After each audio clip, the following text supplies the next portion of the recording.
भविष्यात मला दारूची चव काही माहीत नव्हती, पण असं वाटलं यानं टेन्शन जाईल, त्यानं टेन्शन जाईल. आणि त्याने सांगितलं माझ्या पोरीची 12वी झाली माऊली, आणि माझ्या पोरीची 12वी झाली, त्याला मी चांगलं स्थळ पाहिलं, लग्न करायचं होतं. आणि त्या 8 दिवसाच्या आत त्या ठिकाणी एका दुसऱ्या समाजाच्या मुलाबरोबर त्याने लव मॅरेज त्या ठिकाणी केलं. आणि माझं पूर्ण गावात मान पान आहे, मला पूर्ण गावात माझी किंमत आहे माऊली. मला त्या ठिकाणी गावात माझ्याशिवाय गावातला न्याय होत नव्हता. पण जेव्हापासून त्या ठिकाणी माझी पोरगी गेली तेव्हापासून त्या ठिकाणी मला कोणाला तोंड दाखवायची सुद्धा इच्छा होत नाही.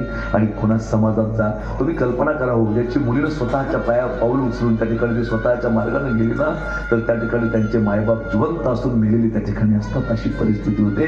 म्हणून इथं बसलेल्या प्रत्येक पोरीला सांगून जाईल, रानवरी होऊ नका, विषयाचे सुख येथे वाटे गोड, पुढे अवघड यमदंड.